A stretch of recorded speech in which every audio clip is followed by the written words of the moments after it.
Hey everybody, Steven here. Just gonna do a quick little video about making coffee on the trail, show you how I like to do it, what my favorite system is. So right here we got the MSR wind burner. This is my favorite stove, bar none. There are a lot of stoves I have. I got canister stoves, I have alcohol stoves. I like them all, but overall for efficiency, speed, this thing is pretty much unbeatable. I've been out in 30-mile-an-hour winds without it affecting the stove at all, so this thing is super amazing.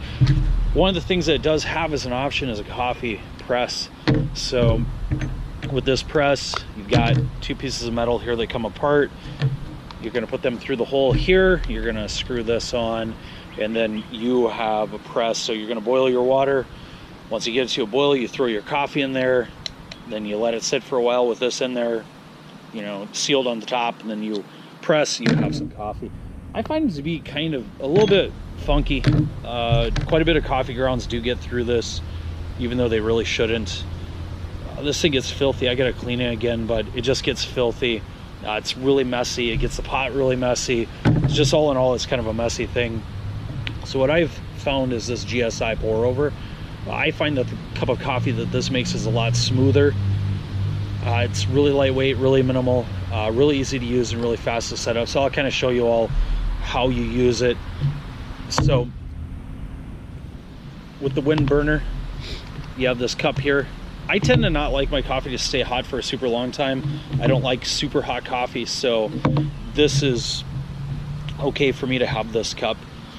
And with this, I've got an Nalgene, just a little storage container. Weird thing about this Nalgene storage container is you can actually use a basic, like a ball, like canning jar, a mason jar's lid on this, which is kind of interesting. So that usually has a rubber seal on it, so you can actually seal this off, which is nice. For this, I put about 3 spoons this size of coffee in here.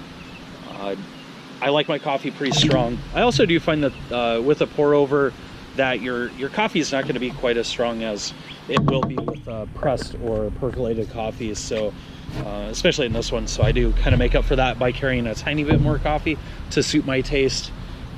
I recommend with coffee to get the grounds a little wet with cold water first. I find that will help to bring out the flavor and just kind of help to open up the beans a little bit for you prior to getting it with the boiling water. Now, this pot does have this little ridge line that carries over to the inside. That's 1 cup, which is pretty convenient. So we're gonna fire this up, make us some coffee, and see how it goes. All right, she's fired up.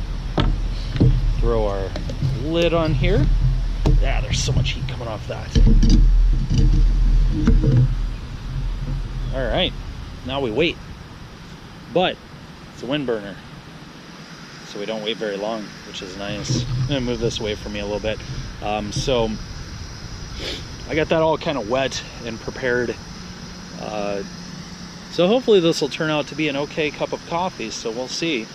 I'm keeping that away from me in case I spill some water. Don't want boiling water spilling on me. With coffee, you want your water to be a little bit under boiling.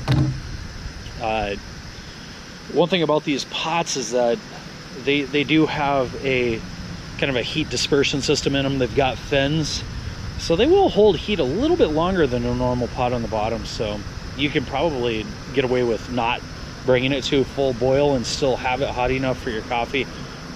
But for this experiment, we'll go ahead and bring her up to pretty much a boil. We're almost at a boil now. So like I said, 1 cup in there. Wind burner's doing its thing, which is being super efficient and boiling like a monster. I don't even have it turned up all the way, so this thing is just high octane. We're almost there. As you can see, it's just ridiculous. I didn't want to do the whole teardown setup and all that of this. You can watch other videos to see that. We're at a boil already. So that's the thing about this stove. You hit a boil super fast. So that's that. We've got boiling water. I'm just gonna let it sit for a tiny bit because, like I said, this these rings on the bottom, these dispersion rings, there's just a lot more material on the bottom of this particular pot than a normal pot, so it is going to hold that heat a little bit more. I could even take the top off if I wanted to, just to let a little bit of that heat escape and bring us down quite a bit below boiling. But you know, let's give this a shot. Hopefully with it at this temperature, hopefully we're going to get a little bit more extraction of the coffee. You are going to notice with this particular cup that it's going to look a little bit lighter. Part of that is because it's a pour over, and part of that is because you don't have the background of the cup with the darkness of the coffee, so it is going to look a little bit lighter than a normal coffee. And one of the other things about the pour over is that obviously you may not get as much of an extraction from this as you would from a press, just because you're just pouring it over it. You're not squeezing those oils and stuff out at the very end.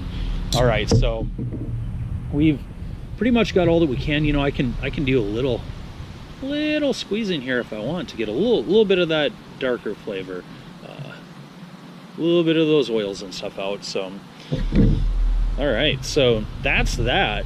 We've made a cup of coffee that quickly. I'm a little bit of a wuss when it comes to heat, but let's see what I can do here. That smells good.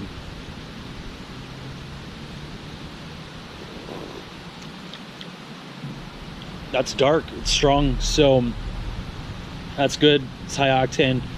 I could have probably used a little bit less coffee in that, or a little bit more water. It is pretty strong. So, and I like strong coffee, very strong coffee. So I do large size cold presses a couple times a day sometimes. So I'm pretty conditioned to dark coffee, or strong coffee, sorry.